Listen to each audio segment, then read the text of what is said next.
Good afternoon, my friends. The doctor is in the house. Welcome back to another episode of To Your Health with Dr. G. My name is Dr. Mark Gomez, but you can call me Dr. G. And I'm excited to be back on the air this week after a nice holiday break with the 4th of July last Wednesday. I hope all of you at home and all of you that are listening, and certainly my panel today, had a safe and blessed holiday season. But sometimes when it comes about the holiday, it's all about just recharging your batteries, re-energizing yourself, and getting back into the purpose of our lives.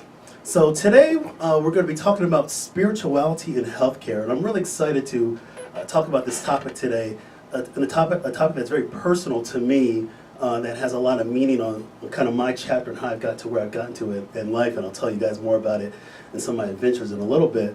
But what I want to do again is welcome all of you guests out back from vacation, and also I want to just welcome you back to the show and listening. For those that are new to the program, what we do on this show is each week I invite a group of my colleagues and professional experts and we talk about a topic. For those that have followed our show, welcome back. We can't do this without your support, and again, thank you. Again, my name is Dr. Mark Gomez. I'm a board-certified internal medicine physician practicing out here in the western suburbs of Chicago. You can check me out on my website, www.drmarkgomez.com. You can also check me out on Facebook and Twitter. My handle is @ToYourHealth.Dr.G. I want to thank our platinum level sponsor today, Philips Eye Care and Philips Eye Center. So thank you very much. We're going to just have a great talk about spirituality today, and I am so excited to introduce this panel. And before we get into that, I want to hit you guys with my usual disclaimer. The content of To Your Health with Dr. G is for informational and entertainment purposes only, and that the content is not intended to be a substitute for professional medical advice, diagnosis, and/or treatment. Further details can be found at www.toyourhealthwithdrg.com/disclaimer. So spirituality, guys, and really when I think about spirituality, it's really about searching for meaningful connections with something bigger than ourselves. And it really sets a framework for us to improve our emotional well-being. And when you have cultivated that emotional well-being, you can then connect to something larger than yourself. And really when I think about spirituality, it allows us to find meaning and value in our human existence. So we're going to talk about this kind of stuff today as it relates to health, because a lot of the times health and spirituality are hand in hand and very much connected. So what I want to do today is welcome you guys again back to the show. I'm going to introduce my guests, and I'm just super excited for them to be on the show. So I'm going to start right away. Let's get right into this because this is important stuff as we're talking about improving our health and our lifestyles and our well-being with our family, friends, and our loved ones. So my first guest, I'm excited to welcome him to the show. I connected with him recently, actually through our church. We worship, my wife and I and our family worship at Calvary Church in Naperville, Illinois, and so I was very, very glad to make a connection through a colleague of ours that my wife knows, and she made the connection. So I want to introduce to the show immediately to my right, Pastor Michael Grove. He's a youth pastor at Calvary Church in Naperville. Check them out, www.calvarynaperville.org. Pastor Grove, thanks for coming out to the show. And so why don't we start with, why don't you just introduce who you are, what you do, and really kind of what spirituality means to you in a day-to-day effort. Yeah, so I'm Michael Grove. I've been in ministry, full-time ministry, for about 19 years, working with families and children and youth. God just kind of put it on my heart one day that I would, when I got older, I would work with families. And so I knew that at an early age and kind of ran from that for a while, wanted to be an artist. So I studied the art world, and there's something that doesn't make sense when you're not following God's plan. And as we start talking about this concept of wholeness, it has to start with, and God's got a specific purpose for who I am. He designed me on purpose with a purpose, and the more in tune you are with that, the more you'll be whole. And so there was a period of not following that, and then God brought it all back around, and I got into ministry and started working with kids and working with parents and teens, and just want to see them live the best life possible without regret. And so. Excellent. Well, thank you, Pastor, for coming on to the show. I'm really excited that we're going to be talking about connectedness and the human existence and really faith and hope and courage that really spirituality instills in us. So I'm really excited to get deeper into this conversation. So thank you for coming on to the show. My next guest, I've known him for a long time. Just know and know his family. And he's just a great gentleman. We've done some work together with some volunteer stuff out in the Chicagoland community through some ministry, and I've been blessed to be a physician advisor to his ministry. And so when I was putting this show together and I was thinking about who do I know, I definitely had to incorporate my good friend Apostle Stephen A. Garner, founder of Stephen A. Garner Ministries. You can check it out at www.sagministries.com. He's also the senior pastor and founder at Rivers of Living Water Ministries International, Chicago. You can check them out at www.rolwchicago.com. My friend, Apostle Garner, welcome to the show. Why don't you tell us about yourself and how did you end up in this path in life being a minister? Well, thanks, Dr. G, for inviting me to your show. My pathway to ministry is multifaceted, but I think I'll give the abbreviated version. I started off after high school pursuing a career in the military. I thought I would sail the 7 seas and be a part of the United States Navy. And unfortunately, my protocols did not line up with the United States military code of behavior. And so that was short-lived. And then I gave my life to Christ back in December of '91. I joined a thriving ministry in the inner city of Chicago, missions-based ministry geared towards church planning, leadership development. Married my teenage girlfriend from 1986. And fast forward to today, it has been an amazing journey. But this issue of reconciling my health to my calling came as a result of heavy taxation on my physical body from logging hundreds of thousands of miles, flying all around the globe. And on the outside, I thought I was okay. And then this brilliant physician told me I needed a complete metabolical analysis, otherwise known as a CMA. And a scripture came to mind, the life of your flesh is really in your blood. And from there, consciousness was awakened that I really needed to make some strong adjustments, create some addendums for my health, and then a long-term plan for sustainability. So that's kind of it in a nutshell. Thank you very much. Thank you very much, Pastor. I'm pretty sure you're talking about me, by the way, as the physician that told you that. So I've known you for a long time. But no, thank you. It's great to have you, and I'm really interested to hearing some more of your insight. We've talked a lot on a health level personally, but really taking it to the next level of spirituality and how we can make those two, how they very much are very seamless with each other. So thank you again for coming on the show. And then my last guest, I've had to have him back. He's been on my show before, and he and I go way back. We actually met doing some volunteering work at a church in Bolingbrook years ago, and just kind of connected at that time. And again, talking about having a shared calling to serve, doing our work which is volunteer work as clinicians. We just connected and said, all right, we're joined together in our efforts of improving health, and join together in our efforts of human existence in life. So I want to welcome back to the show Dr. Frank Vaught Jr., founder and owner, Health on Earth Wellness Centers. Check it out, www.healthonearth.live, L-I-V-E, and founding partner at Evoke Chiropractic, www.evokechiropractic.com. Dr. Vaught, welcome back to the show. And Thank you. hey, I'm excited to have you back here because I know for those of you that have seen Dr. Vaught before, he's just a dynamic person.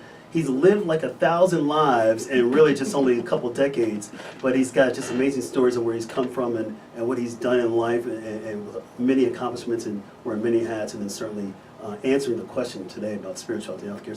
So Dr. Vaught, tell us a little bit about yourself. Tell us about how you train. Tell us a little bit about your thoughts on, maybe some initial thoughts on spirituality and how it works with healthcare.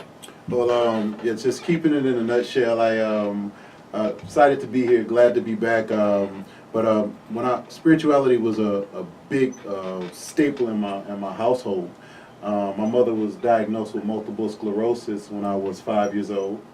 And I watched the medical system that we were in, of course, didn't have any insurance.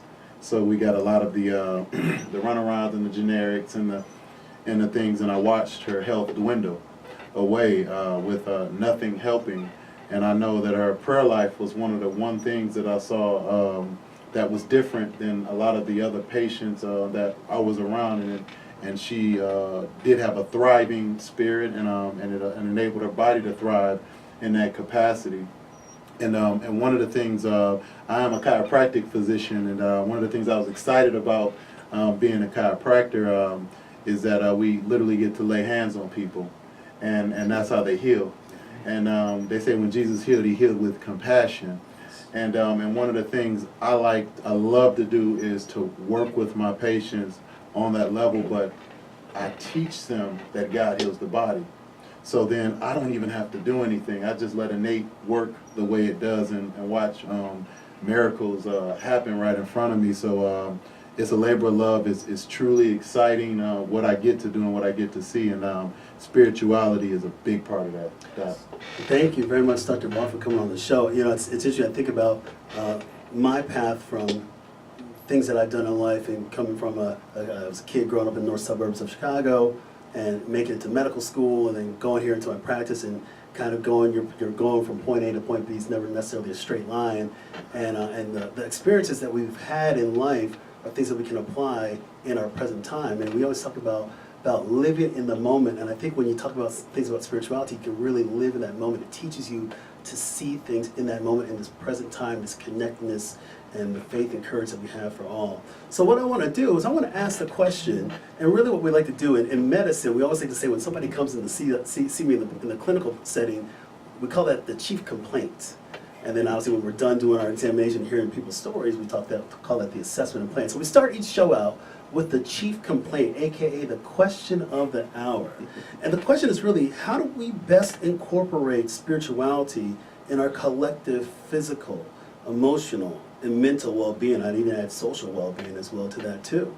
And it's not an easy answer, because it's so, you can get real deep when you talk about spirituality, and that's why I've got you guys on the show for, actually, to go deep. I'm just more like a surface level kind of guy.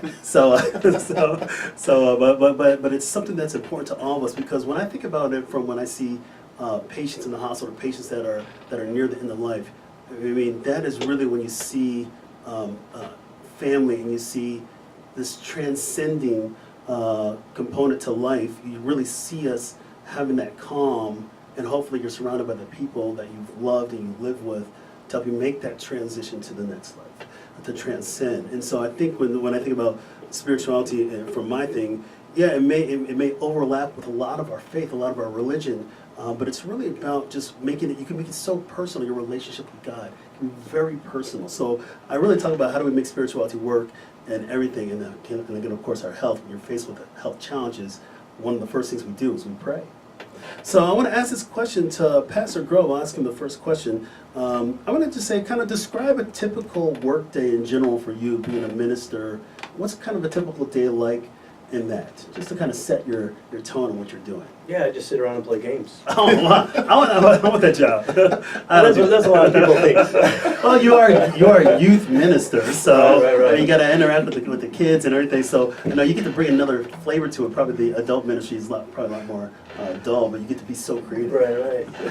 No, so a typical week for me, starting, always have a day off. And for me, I'm fortunate enough that the day after Sunday is my day off. I love that. A lot of people like to be off before the weekend. I like that time. I give it all on Sunday, so I like the next day to rest.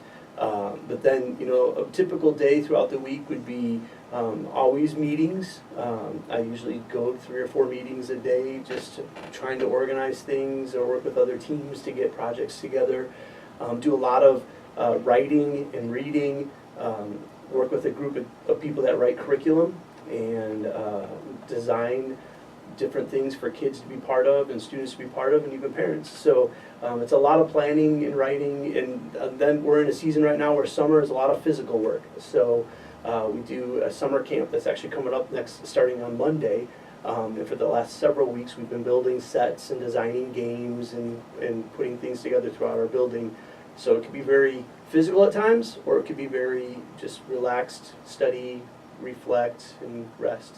Excellent. I like how you talk about. I mean, I'm thinking like I'm visualizing these props, and you're doing things, and I think that's one of the great things about youth ministry that you're doing is you get to create an environment for the next generation to understand their relationship with their faith, Yeah. and to really have success with their faith, and to really, if they do get into challenges, to cope better. But I like that kind of engagement. Again, it doesn't happen much. As adults, we should be. Maybe I'll have Pastor Gardner talk about this, like how we kind of do this kind of same enthusiasm with the adult population that we do with our kids. But no, thank you for setting that up. And I can only imagine when you're doing it, as you're preparing for the next week, and then of course your service that you'll give in the sermon, and then you get that day off, you can kind of say, "Whew, good, I can relax a little bit," and then you're back in the grind again. Yeah. So wonderful. Thank you for sharing your story. Pastor Gardner, what's kind of a typical day for you? Doing whatever my wife wants. That's a typical day. No, I'm just kidding. My days normally start extremely early. I have my personal time of devotion. If I don't, everybody's in trouble for the remainder of the day. After devotion, depending on which day of the week, I normally hit the gym as a part of just a personal discipline. And I'm there for a period of time with some of my colleagues and leaders from my local church as well. So it becomes your, midweek Bible study in the AM. And then after that, whatever meetings I have set up throughout the course of the day, I'll attend. The season just changed for me, where I don't have to do anything with children anymore because my youngest son finally finished high school. He just finished his first year of college, and he drives himself wherever he needs to go. So it's a newfound liberty as well. So I'm still kind of normalizing the new schedule, but devotion, my workout, and then whatever meetings are scheduled, events that are on the calendar for the day. And normally I'm traveling like almost every week, so it's in and out of a suitcase or a bag for a 2-day trip somewhere. So that's kind of it. The one constant each week is Tuesdays, and it's a date night with my wife. Well, that's normally during the day. So we catch the AMC $5 deal each week. So, and I think that's a typical day-to-day schedule for myself. So I try to live by the core values that I have in the personal set of disciplines to not get so overworked where I'm just completely zonked or stressed out. So trying to kind of keep it within those structures as best as possible. Well, the key thing, as you're saying, is you create that time. When we talk about going from having goals in our lives and our health, and to achieve those goals, you got to have discipline. Mm-hmm. And so that's great that you allow for some personal time and have cultivated that culture of consistency. Thank you, Dr. Vaught. What's a typical workday like for you? Well, it starts off early in the morning. I get my 30 minutes with God, so I gotta walk, so to clear my head. If I have questions, I feel like a lot of times I can't answer. I just ask for help, and for some reason it works out the way it needs to. From there I go to work. I'm usually about 5 o'clock. I get to work at about 7:30. I answer my calls, my emails, my rituals, 30 minutes before seeing patients for a few hours. 12 o'clock comes, we have 3 hours. I run my errands for the day. I take at least 30 minutes to go to the park. It's a small lake. You sit and you listen to about 40, 50 people say all of these things in your head. Sometimes you want to go somewhere and see some stillness. One of the best things to do is just go and just stare at that lake and just look at like nature. They have no choice of who they have to be, but we get a choice. So I get to go and watch people that don't have a choice, and then I go back in, see patients in the afternoon from about 4 to 7 o'clock at night. I leave the office about 7:30. I get home, and I have to put another hat on. I have my 2 girls. They have more energy than I have, and it's just about 9 o'clock. I sit down. I get time with my wife, and we get at least an hour to talk. After that, I get either I'm going to read a little in my Bible 30 minutes. I get either my television program that I have saved somewhere, or either a conference call. So. And I get my rest, and it starts all over again. Thank you There we very go. much. So let's get right into a little more of that deeper discussion. When you talk about, again, this health, and one of the things I talk about is when you have good health, you show up. Well, not just like when you have success, you have to show up to have success. For health, a lot of us have to work for it. Some of us are blessed to have very good health naturally, but the majority of us, we got to work for it. So let me ask this question. Let me come right back at you, Dr. Vaughn. How do you make, what do you see the role of spirituality in improving our health? Oh, it's huge. I think, like you said, a lot of us have to work for it. We all have to work for it because it's a lifestyle.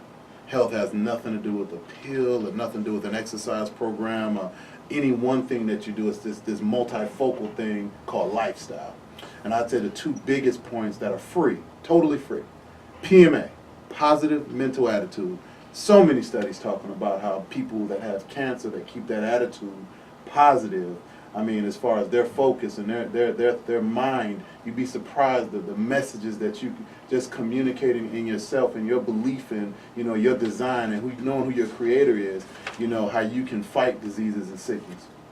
And the second thing I would say is gratitude. The past is always gone forever. The future doesn't even exist because all we have is the present. So we're in a constant state of gratitude for every moment, because all we have is a moment, this time. Being in gratitude for it, it makes the colors look different. Conversations are different. Things are so much more magical, so much more mystical when we have those two things. And you were speaking truth on mindfulness. And when I think about spirituality, it allows you to be mindful of everything that you're doing, allows you to live in that moment and again have that connectedness. We are blessed to be on this earth, on this planet, with our family, our friends, our loved ones, our faith, a planet that supports life, a planet that supports opportunity, a planet that spins around the sun, and it's got water. And so, but seriously, we don't want to take this for granted. And so we continue to be blessed that way. So I think that's a wonderful thing. Let me ask the next question to Pastor Grove. What do you think your role is? What do you think the role of spirituality in healthcare is? I think it's huge, and to go piggyback a little bit off of that, when Jesus said that the most important commandment is to love the Lord your God with your heart, soul, mind, and strength. For the longest time, I had a hard time defining what does it mean to love God with my soul. As I started researching that throughout the scriptures, King David talks the most about the soul when you look it up, and he says things like, why is my soul so downcast? Or why is my soul so burdened? And you start to read these things, you're like, well, what is he talking about? And as you continue to read, you find out that he concludes it always around the concept of, but bless the Lord, O my soul. Your soul is kind of this attitude, this disposition on life. And if we're going to love the Lord our God with all of our soul, it's got to come back around to being able to have this positive outlook and this positive attitude that says, man, I'm gonna bless God no matter what I'm walking through, no matter what my body feels like. I've never met somebody who feels awful about themselves that has a positive attitude. And flip it around, I've never met somebody who feels great about themselves that has a wrong attitude. If they feel properly great about themselves, not in an overinflated ego type of way. And so there's something to be said about it was one of Jesus' instructions to love God this way. And so what happens when we set our attitude that way, it helps our body. It helps us physically begin to align with His plan for us, and to be able to turn it into a house of worship for the Lord when we have the attitude that says, man, I'm designed for Him, so I'm going to bless Him no matter how I feel or what I look like or whatever's going on. It changes the way we begin to see ourselves also. When they talk about like a lot of when they talk about a lot of the research that's going on in spirituality and health, you as you're telling about, we're blessed to appreciate the things that we're given by God, and it's interesting when you look at the research on it. It's really focused on a couple different things. We're focused on, we think about mortality, and yes, we are mortal as humans. But we think about coping, we think about recovery, and it's interesting that there's been some very good published studies, and we were talking about this off air, that there was a study published in 1997 that talked about it was called the attendance at religious services, interleukin-6, which is a chemical I'll talk about in a second, and other biological parameters of immune function in older adults. So basically what they said is that they looked at 1,700 older adults, and it showed that basically religious commitment improves stress control, it offers better coping mechanisms, it gives them richer social support, and it strengthens their personal values and worldview. And they actually measured in this study a biochemical marker that is associated with disease, higher disease burden, called interleukin 6. It's an inflammatory marker, and when they actually saw those people that actually would go to regular services, their levels of the marker was lower. And so we're talking about literally having faith and having great outcomes for your health and your support. So thank you very much for your insight on that one. Let me ask the next question to Apostle Garner. I think about sometimes, the reality is, yes, we get various medical conditions. And sometimes we have cures, and sometimes we don't have cures. And sometimes I think about it as a physician, sometimes I'll have people coming to me and just talk about they're just very stressed out, they've been dealing with a lot of different issues, but they still have their faith to hold them, to keep them solid, to keep them grounded. But every now and then I might come across somebody who's really holding on for that cure, and then the cure doesn't come, or that good news doesn't come, and then they get anger. They harness this anger, become a little more callous to people, and maybe lose their connection with their faith. How do you kind of approach individuals that may have negative coping mechanisms versus more what the positive coping mechanisms that we talk about with spirituality? For myself and the immediate community that we're stewarding, we try to deal with things from a balanced approach. And one of my premises is you have to work your net. So areas where people may look for spiritual guidance, but it's a natural solution to what you're making a spiritual issue, then you work those connections in the big picture to help people out.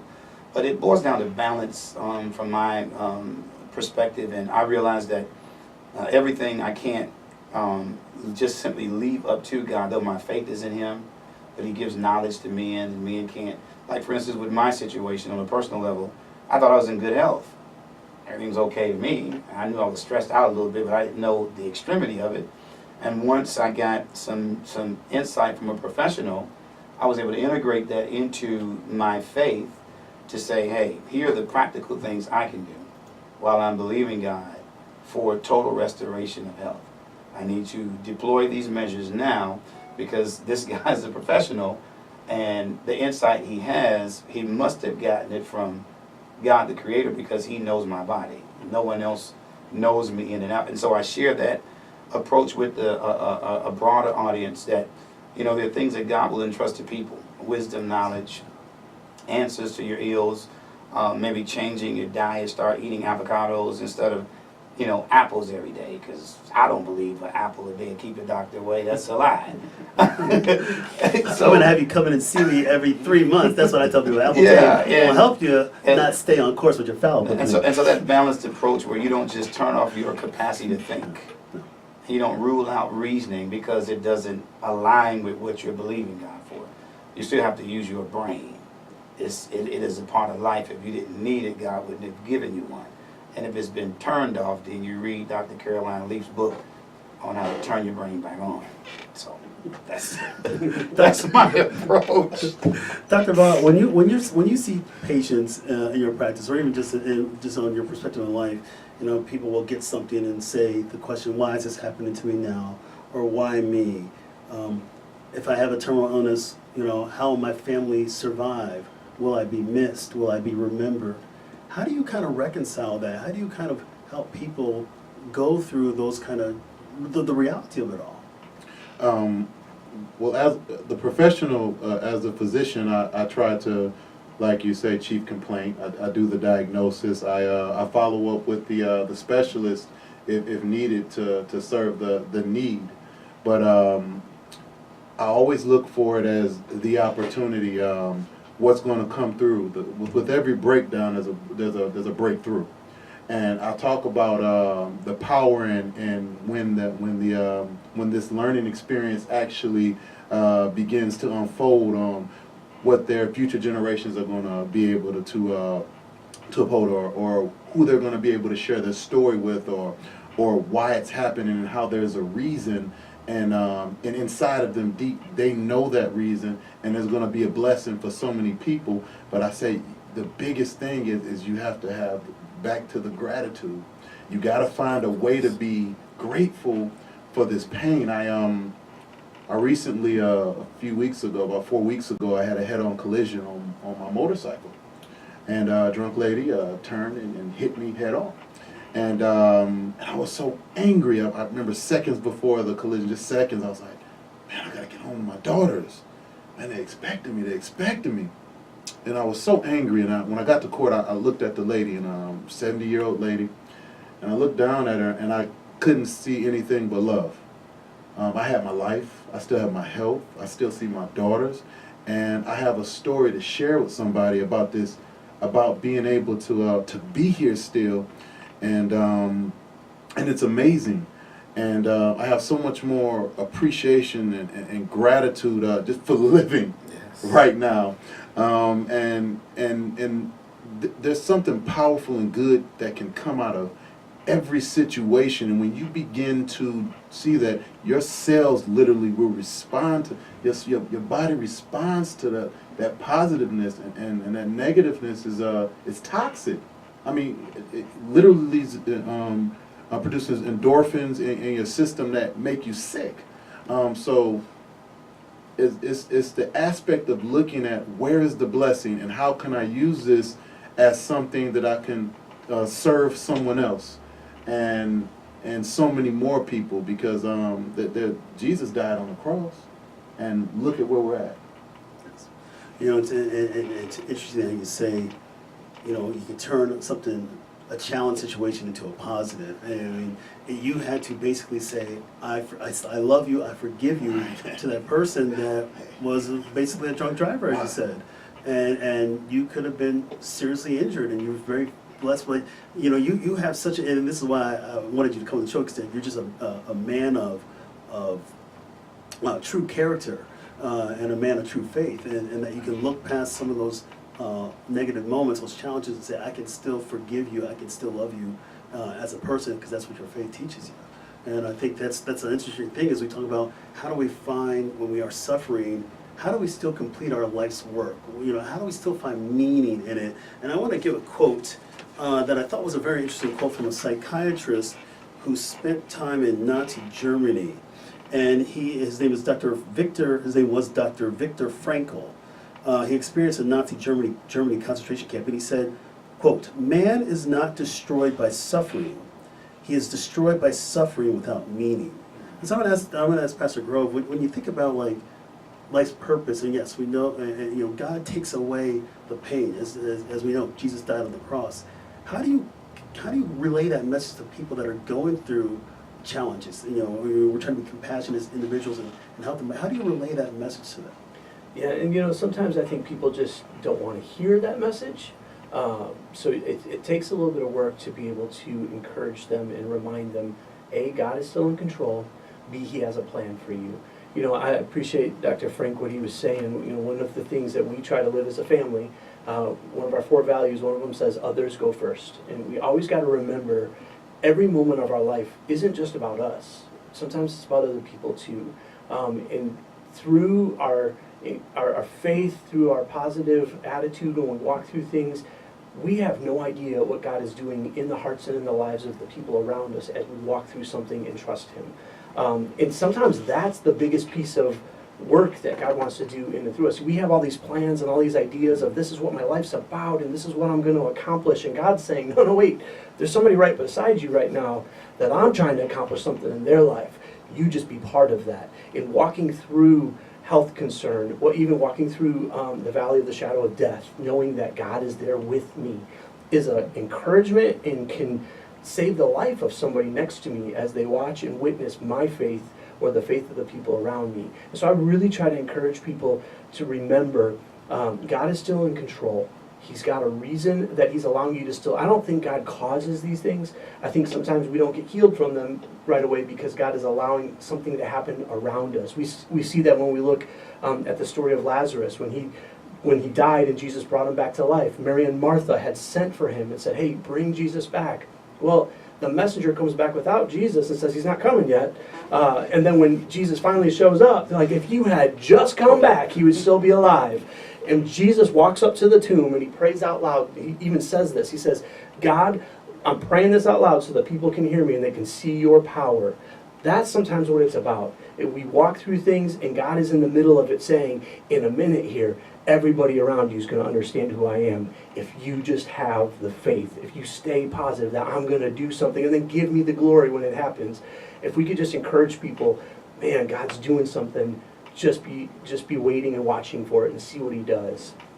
Gives them that outlook. Then thank you very much. You know, one of the things that I think about, again, compassion, and we talk about walking in the path of somebody, you know, walking in that person's shoes, and it gives us a very good understanding. It made me think about when I used to do some mission work down in medical mission work. I spent a number of years off and on when I was in my 20s, and I thought I could save the world as the American doctor going abroad and working in Honduras and working in Bolivia, working in Peru, and I would go down to these small towns. And I quite remember the story when I used to live in Peru, and I actually lived with a group of priests that were from Wisconsin, and because I lived in the house of the priest, everybody would call me father. And I was like, no, I'm not father, I'm doctor, you know, Dr. Gomez. And they like kept coming to me and say, oh, Father Gomez, I can't wait, thank you for being here. It turns out that the priests that I worked with, they were actually physicians at the same time. So I think that's why they kept calling me father, and then they just thought I was a priest physician. But it talked about your opportunity, the beauty happens right there. That was my calling, and if you would ask me prior to that, would I have gone to a remote village in Central America or South America? I don't know, but God put me on that plan that said, you've got to go, you've got a talent, and I'm instructing you to go and help out. And the gratitude, as Dr. Vaught talks about, the gratitude of others just makes it all worthwhile in life. Apostle Gardner, talk about how when you see the positive influences of faith and healing, talk about that when you see that in the people that you minister for. Because you travel a lot, you see, I was calling you doctor, you're kind of like what it is. No, Apostle Gardner, he spends a lot of time doing a lot of mission work abroad. And I always love hearing his stories. And so tell us about some of the gratitude, or just tell, I mean, you're not going there for, you know, to stoke your ego, you know, you're going there to serve because that's your calling from God. Talk about some of the reception that you get and how maybe that translates into people's well-being. I've been blessed to see all kinds of miracles, believe it or not. One of the personal blessings for me being able to travel abroad is that my worldview has definitely been enlarged to the point where I realize that God does not just live in America. He has a deep concern for all people, which most believers who have not had the opportunity to go on short-term missions or long-term missions, because we don't know of the injustices, the indifferences, or perhaps the sufferings that some of our brothers and sisters abroad are going through, there's an indifference in the context of compassion. I don't know what they're going through, so how can I really be compassionate about them? I remember just one of the most recent incidents was in our local church. One of the elderly women had been diagnosed with having a tumor in one of her breasts, and we have this documented medically. It was a Wednesday night corporate prayer, which I'm going to when I leave here, and she had been distraught for weeks because she had this dark report looming over her, and she had multiple tests, and we prayed for her that night, just 2 weeks ago. And the follow-up visit, there's nothing in her body. It was gone. I mean, just like completely dissolved. It was nothing new to our congregation, but she's new to our community. And it was the compassion for her, the faith in God to do that which is unusual, that would be deemed unorthodox, even though Jesus did it. It's still unorthodox in a lot of places. And we simply rallied together to believe God for it. And it blew her away to the point where one of her unsaved children came, I got to go visit my mom's new church, because if this happened to you, what is it that God can do for me? And so we just experienced this child's presence this past weekend. I was in Baltimore a couple of weeks ago, and a lady that was dealing with some curvature in her spine, and one of her legs was obviously shorter than the other one, and it was creating severe back pain. We prayed for her, and the leg was about 2 to 3 inches shorter, and we just watched it grow out. And this lady leaped, she jumped, I mean, she went ballistic, and the visitors that were at this church were like, what just happened with her? And she just began to share how the power of God hit her. And so we've seen it where it's become to the point where it's contagious. When people can witness, Jesus says, except there be signs and wonders, some will not believe. And I simply choose to exercise my faith in his word. He sends it to heal us, Psalm 107, verse 20. 3 John, verse 2, he wishes above all things that we're in health and prosper, even as our soul prospers. And we've seen people in the scriptures take desperate measures to receive healing. Like Luke chapter 5, Jesus is teaching, and his power is present to heal. And these guys couldn't get their paraplegic friend in the building, so they climb to the roof. They tear the roof off the building, lower him down into the meeting, and Jesus heals him. So I believe that kind of just crazy stuff. And we dare to believe. We don't have a formula for it. We trust in the finished work of the cross. And we've seen the miraculous happen. I mean, where deaf ears have popped open, blind eyes have come open. And then I got to come home and reckon with the fact that, but you got some stuff in you, brother, that needs to be reconciled. And it's not through the working of a miracle, but it's through the blessing of God to develop a discipline, to do the groundwork, and express the gratitude that I'm in a position where I can help myself. And so that kind of is story after story, of course. But it's just been phenomenal. I mean, to really witness this stuff and see it happen. Praying for people that couldn't hear, and then all of a sudden they can hear. And rotator cuff injuries, and they've had, surgeries and had limited range of motion. You pray, and the power of God hits them, and then all of a sudden they're off for 6 weeks with pay because of the healing time they need, but yet the arm is healed. So it's been amazing. Thank you for sharing that just amazing story and everything. I want to take a quick break to acknowledge our platinum level sponsor, Phillips Eye Center. The physicians at Phillips Eye Center are committed to providing the highest quality of comprehensive eye care to our patients. They offer a wide range of ophthalmic services, including laser and surgical treatments for many diseases of the eye. Just a few of their services include surgical and medical treatment for glaucoma by our glaucoma specialists, cataract surgery, treatment of diabetic complications including laser, treatment of macular degeneration, and treatment of dry eye syndrome. Ultimately, their goal is to diagnose, educate, and treat their patients in a respectful manner, surpassing their expectations. Phillips Eye Center has office locations in Naperville and Bolingbrook, Illinois. Thank you, Dr. Phillips and Dr. Phillips, for helping to support our show.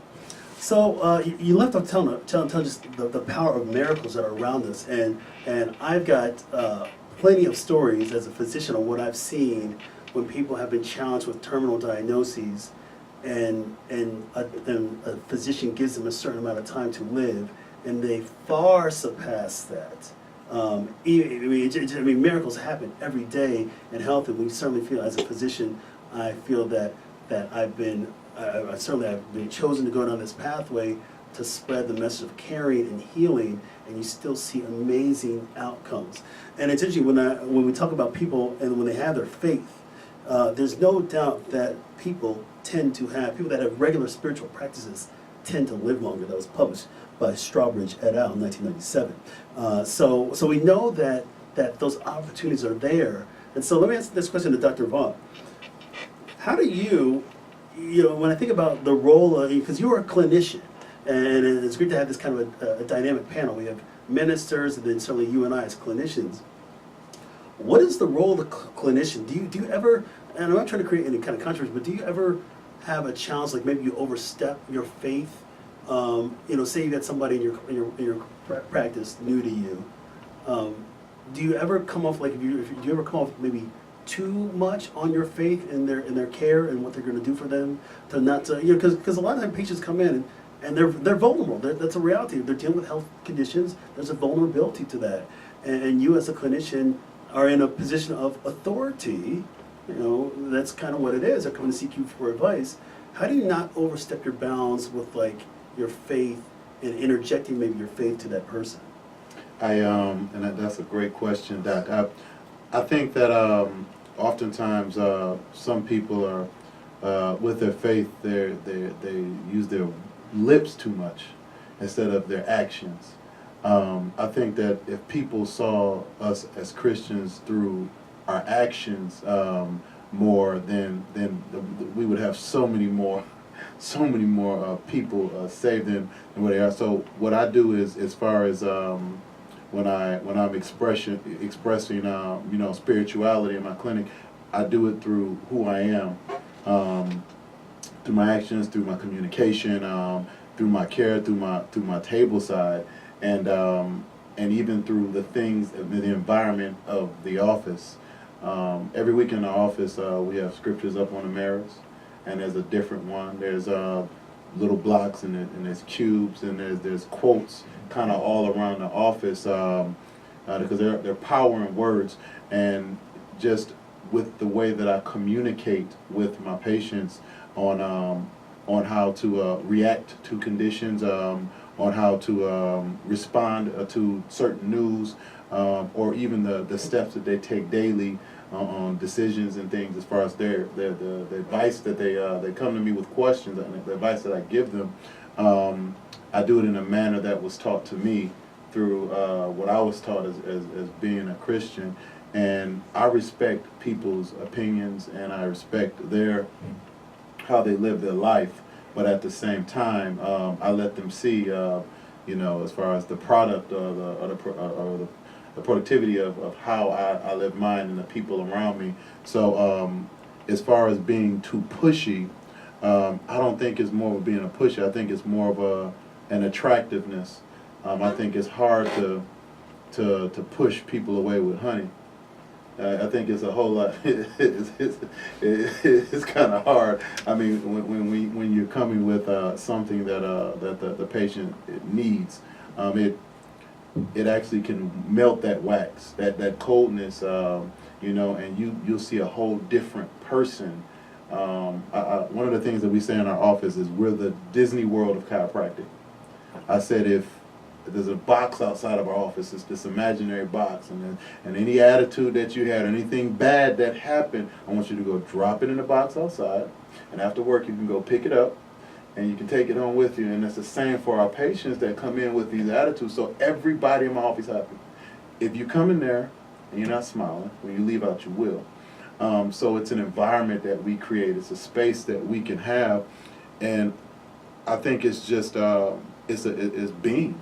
I think spirituality is who you are. It's a reflection of what you allow to manifest through what you believe in your actions.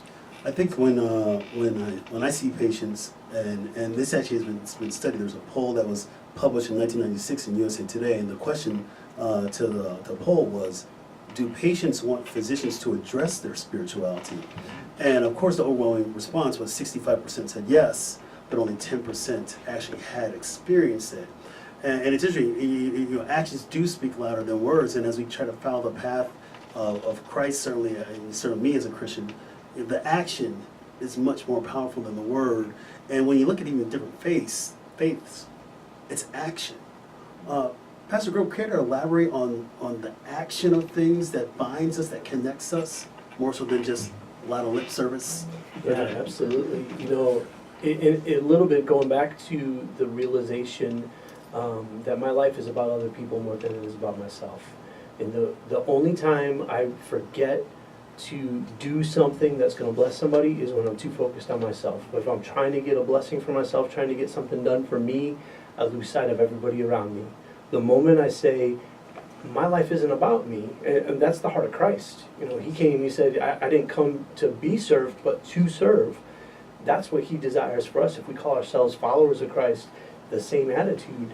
And so we've got to be people that are constantly looking at others, walking through whatever it is they're walking through, and loving on them where they're at.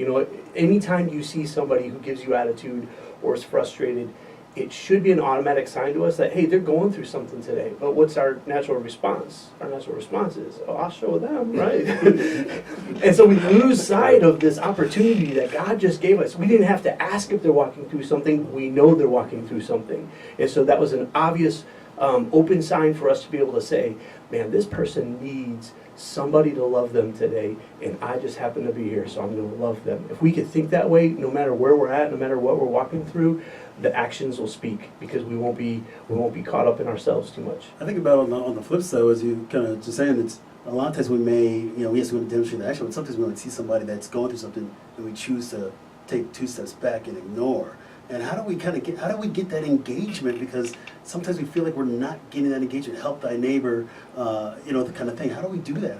What's your thoughts on that? Well, it's just like anything, it's practice, and I look for opportunities for my own kids even. I want them to learn this. So we do things intentionally to say, hey, we're going to put others first right this minute. Here's a simple example so that it becomes an attitude in our household. So one of our value statements is others go first. I think I just said that. And even when it comes to a birthday party, my girls will invite their entire class over for their birthday, which is great, awesome. I love having a house full of 13-year-olds, doing what they do. But when it comes time to eat, in that moment, all of their guests are going to go first. Even though it's their birthday and it's their party, all of their guests are going to go first because I want them to learn this habit of, man, it's about other people. How am I going to bless the people that are in our household right now? They're going to eat before everybody else in our family because we're going to honor them that day. But all of our guests are our guests. God gave us those friendships, those relationships, so we can bless them and do something for them.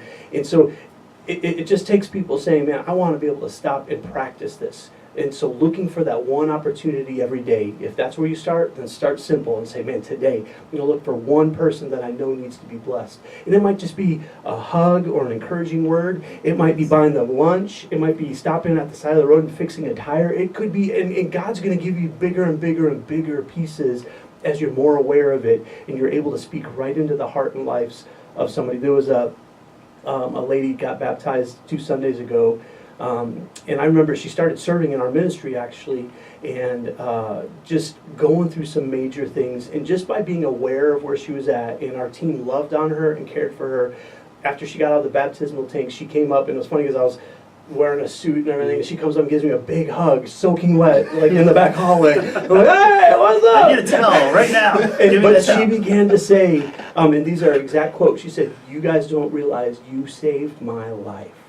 When she said those words, it was one of those realizations that, man, we just loved her. We just found these opportunities to put her first and to do whatever it took to make sure she felt good about where she was at. And God did something in her that literally saved her life. Well, that is the power of connectedness and the power of faith. That's one from the power of His work. Well, we got about 5 minutes left, and this conversation has been fantastic. And I was looking, I go, oh man, the time's about to run out.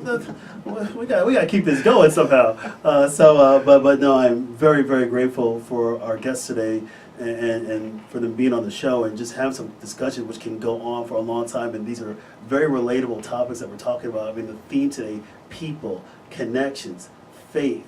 I mean, the blessings that are around us, the opportunities, the interactions, being intentional. This is just amazing stuff that we can do on a daily basis. So we got about 5 minutes left. And so at the end of, when we kind of get ready to wrap up the show, we talk about the assessment and plans. So we talked about earlier today is the cheap way. How do we make spirituality work in health?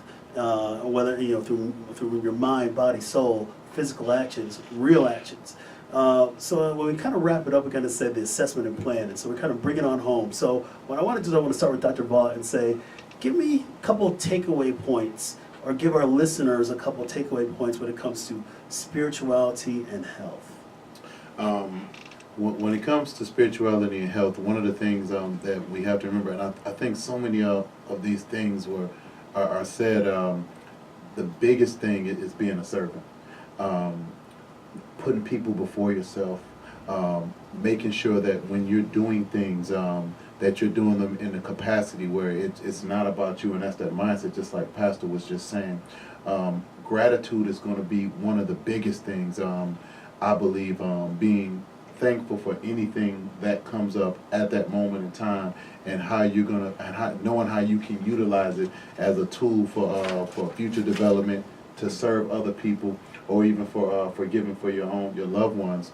And I would say the last thing is as far as knowing that there's something bigger and greater inside of you, that's going to heal. That there's a true healer, and no matter what the circumstance, in a minute, in a blink of an eye, like Apostle was saying, miracles are real, and so everything that is happening is already in the plan. There's a design, there's an architect that's already, it's supposed to happen. So being in a place of acceptance and gratitude that you're even a part of the schematic of this plan is a blessing, and I believe that you, even if it is your last today, or you got a whole nother millennium, these are things that you can have a tremendous amount of joy in, as far as the experiences.